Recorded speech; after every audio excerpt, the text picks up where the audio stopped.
La colonizzazione della terraferma è stata un'impresa comune di piante e animali. L'inizio è segnato da tentativi e fallimenti.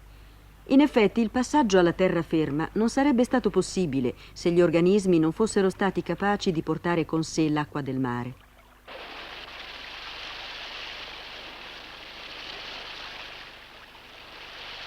È un artropodo a comparire per primo sulla battigia, la zona confinante tra terra e mare.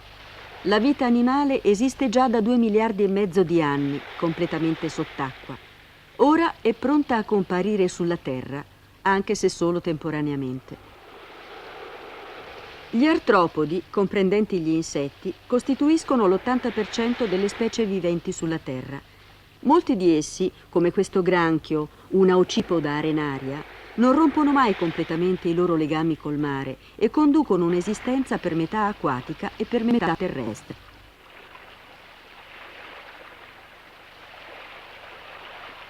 Questo granchio, pur respirando aria, ha ancora branchie e deve tornare nell'acqua per mantenerle umide. Per sopravvivere sulla terraferma, un organismo deve risolvere problemi sconosciuti in acqua. C'è il compito cruciale quotidiano di impedire l'essiccazione. Gli artropodi posseggono un esoscheletro spesso che impedisce l'evaporazione dell'acqua nell'aria secca e aiuta a sopportare la spinta della gravità.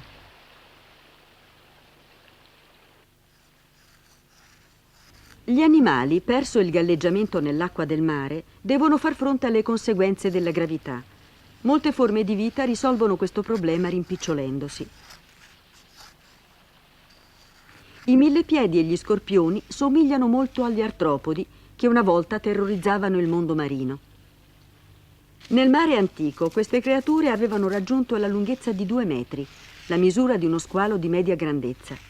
Questi loro parenti della terraferma, per quanto più piccoli, sono altrettanto aggressivi.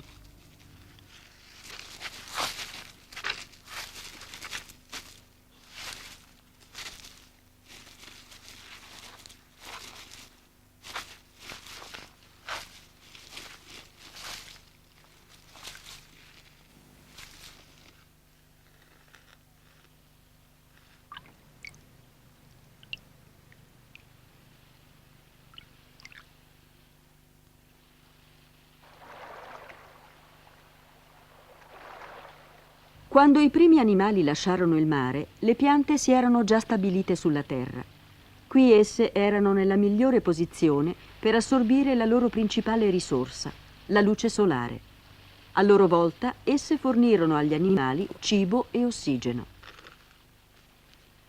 I viventi che ora popolano la terra sono cambiati per adattarsi a questo nuovo ambiente, occupando spazi disponibili allo stesso modo in cui i loro antenati avevano riempito le nicchie del mare.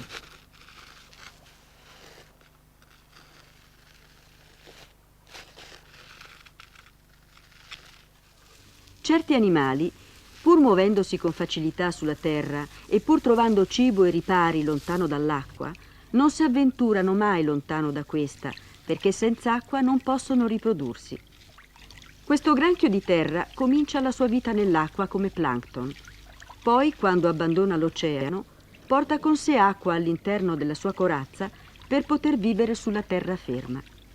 Alla fine, per posare le sue larve, farà ritorno alle paludi di mangrovie e agli estuari collegati col mare.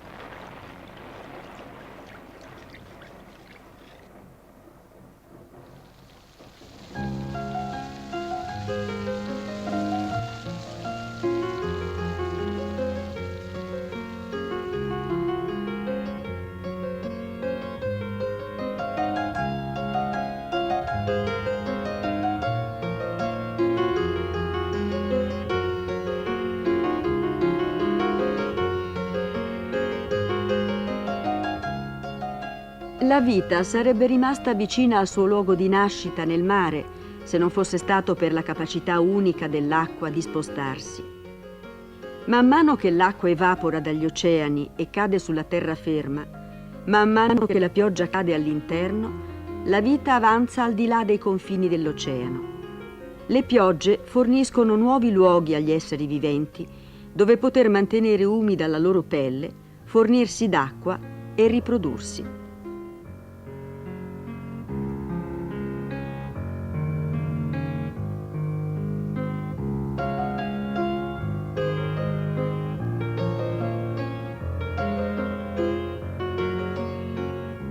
Il tempo passa. Le piante avanzano sulla terraferma alimentate dalla pioggia, che può cadere centinaia di chilometri distante dai fiumi o dal mare. In queste regioni le seguono gli animali, anche in luoghi che sembrano appartenere solo ad esse. Le bromeliacee, una famiglia di piante, ospitano molte specie di animali che si muovono sulla terraferma, lontano dagli oceani, alla ricerca di un posto migliore e più sicuro ove vivere e procreare. La pianta, ingannevolmente semplice, stende le belle foglie per catturare la pioggia e convogliarla alla sua base.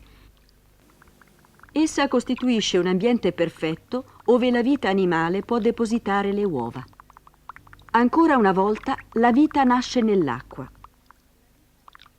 Le zanzare allo stato di larve pendono sospese mentre si nutrono di microorganismi fluttuanti nell'acqua.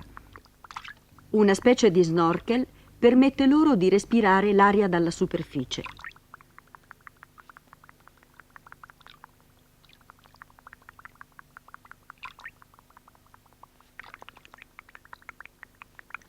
A somiglianza delle larve di zanzara, i girini, che sono anfibi, cominciano la loro vita sott'acqua, in preparazione di un'età adulta trascorsa principalmente in superficie.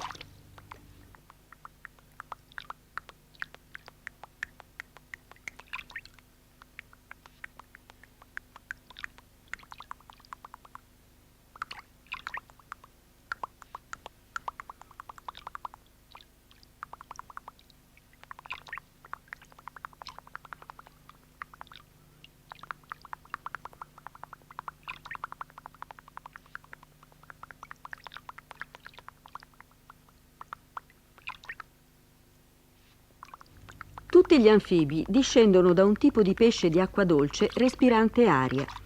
Dato che la loro chimica continua ad essere adatta solo all'acqua dolce, nessun anfibio può vivere nel mare. Le larve di zanzara e i girini vivono fianco a fianco finché l'appetito del girino diventa troppo grande rispetto alle alghe reperibili sulla pianta.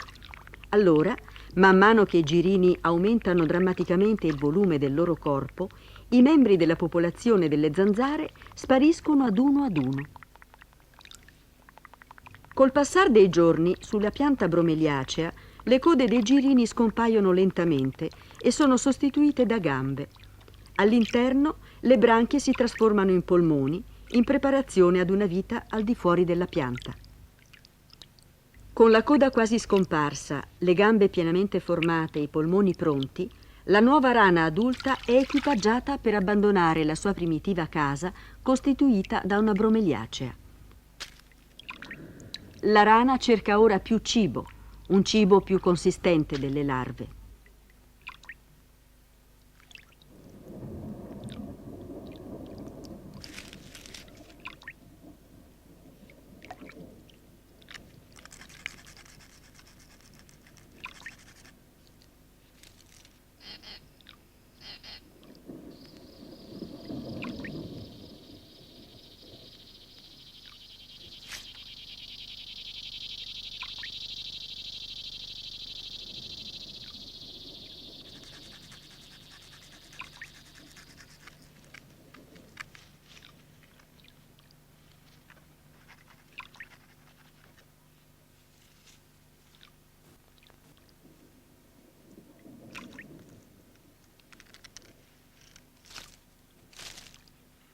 La raganella divora i molti insetti che hanno fatto dei rami della giungla la loro casa.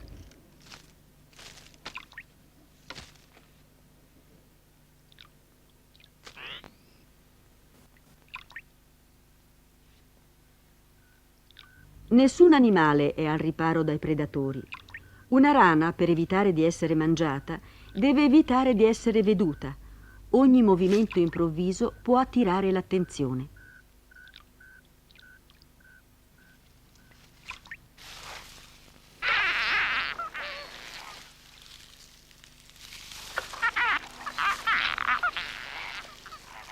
Quando la rana si gonfia d'aria per impedire di essere mangiata, anche il serpente allarga le sue fauci per poterla inghiottire tutta quanta.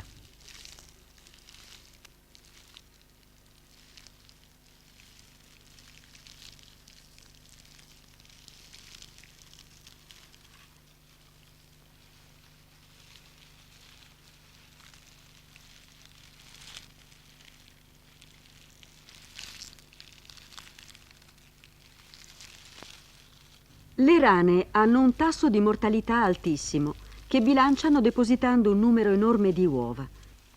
Una rana femmina può depositare 20.000 uova nel corso di una stagione e 250.000 nel corso della sua vita.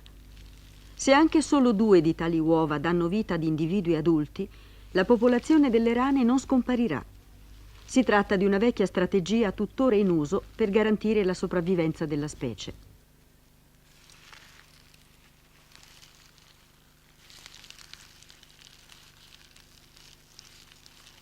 Per quanto riguarda il serpente, ci vorranno settimane prima che esso abbia bisogno di un altro pasto. I rettili dal sangue freddo hanno un metabolismo lento che richiede poca energia per alimentare i processi vitali. Così anche il loro bisogno di cibo è basso. Una dozzina di pasti come questo sono loro sufficienti per sopravvivere per un anno.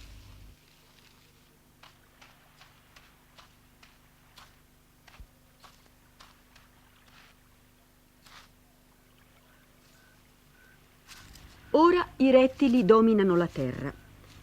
Al fine di rimanere entro i limiti della loro dipendenza dall'acqua, essi portano con sé un dispositivo straordinario, una pelle squamosa e impermeabile che mantiene i fluidi all'interno del corpo.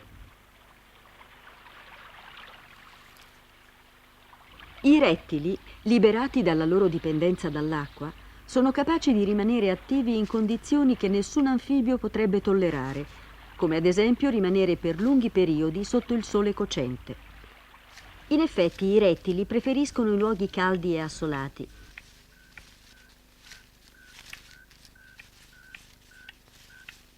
Questi animali sono ora capaci di inoltrarsi sulla terraferma senza correre il pericolo di essiccarsi. Una nuova frontiera li attende, un mondo poco popolato da ereditare.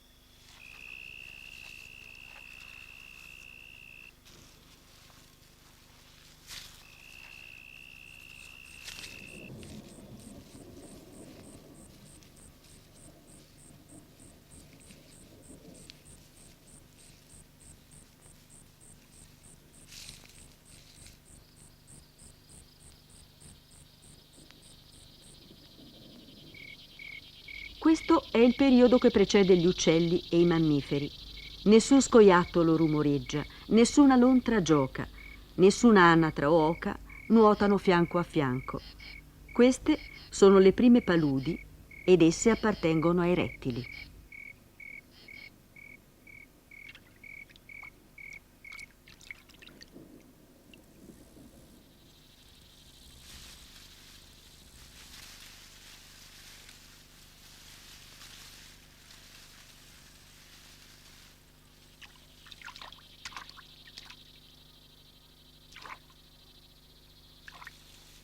Come gli anfibi sono pesci modificati, così i rettili sono anfibi modificati.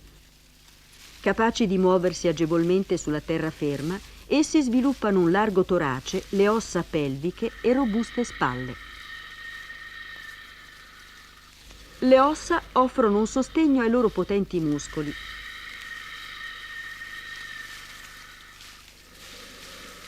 La loro pelle spessa e impermeabile non è porosa. Per respirare sviluppano polmoni capienti ed efficienti.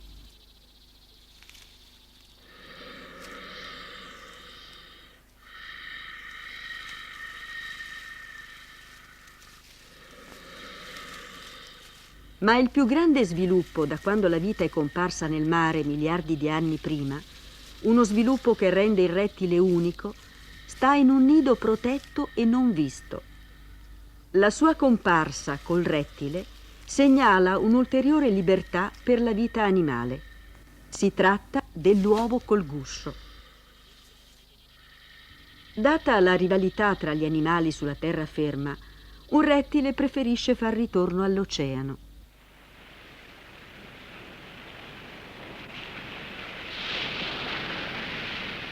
Questa timida tartaruga si avventura al di fuori del mare solo di notte per nidificare sulla medesima spiaggia dove essa era stata covata.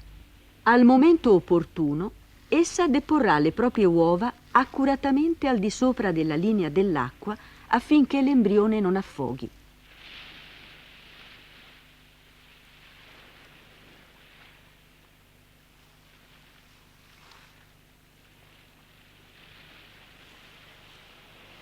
Ogni uovo da lei deposto è un vaso liscio e ovale, pieno della stessa acqua marina in cui lei vive e da cui è scaturita tutta la vita.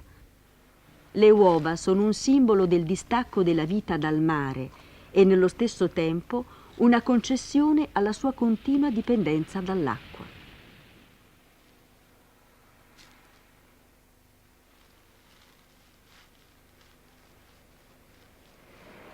Una volta finito il lavoro, essa copre di sabbia il nido con le sue pale e poi se ne va e non conoscerà mai la sua prole. Un embrione covato sotto la sabbia calda e nel mondo protettore dell'oceano primevo cresce. Dopo 10 giorni il minuscolo cuore comincia a battere.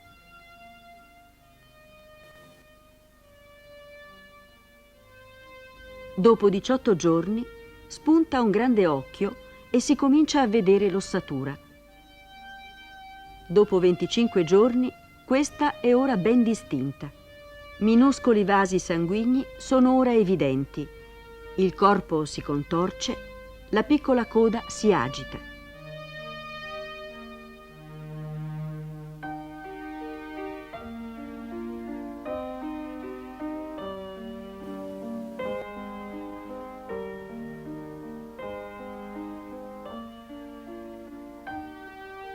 Entro 10 giorni si svilupperà un piccolo becco che la piccola tartaruga userà per aprirsi la strada verso il mondo, avendo ormai assorbito le sostanze nutritive del tuorlo in cui ha avuto inizio.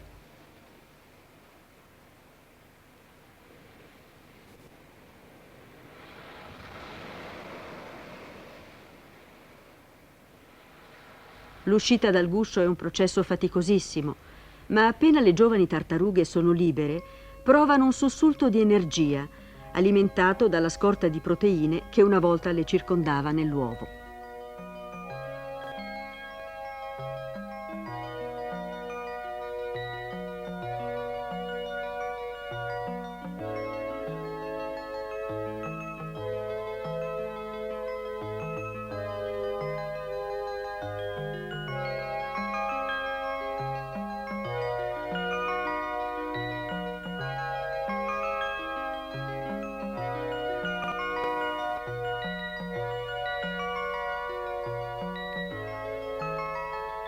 Subito dopo la nascita, le tartarughe marine si dirigono istintivamente e direttamente verso l'oceano, anche se l'acqua fosse nascosta alla loro vista.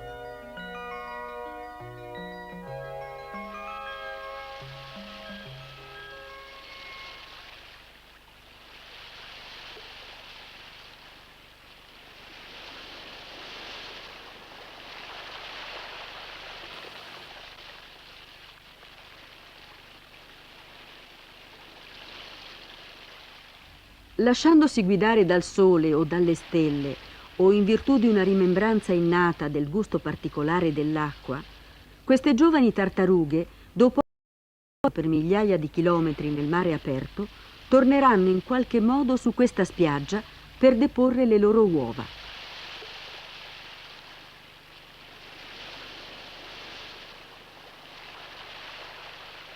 Alcune forme di vita hanno la capacità di tornare all'oceano là ove tutto è cominciato. Altre si fermano sulla terra e trovano siti confortevoli nelle paludi, sulle montagne, nei deserti e anche in cielo. Dopo i rettili si evolvono forme più avanzate di vita. Gli uccelli e poi i mammiferi hanno sangue caldo che permette loro di abitare climi più diversificati. Tutti gli uccelli condividono la vecchia abitudine dei rettili di deporre uova, ma a differenza della maggior parte dei rettili che non hanno mai conosciuto la loro prole, essi covano l'embrione dal sangue caldo all'interno del guscio, quindi nutrono e alimentano i pulcini.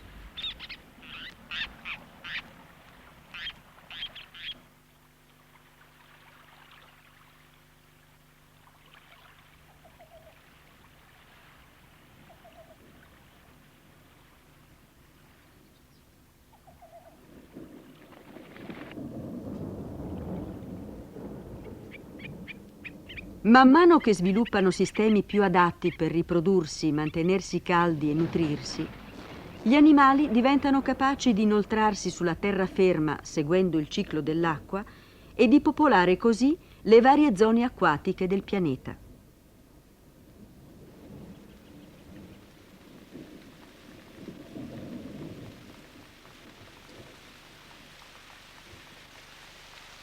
Mediante un ciclo continuo, l'acqua irrora la terra, rendendola ospitale alla vita. Quando cade dalle nubi sulla terra o sale dagli oceani alle nubi, essa cambia forma ma non sostanza. Dopo essere evaporata nell'atmosfera, essa ritorna sempre alla terra in qualche forma, o come pioggia, o come grandine, o come neve.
La vita continua a cambiare col passare dei secoli e delle epoche, e con essa quasi tutto muta sulla terra, ad eccezione dell'acqua.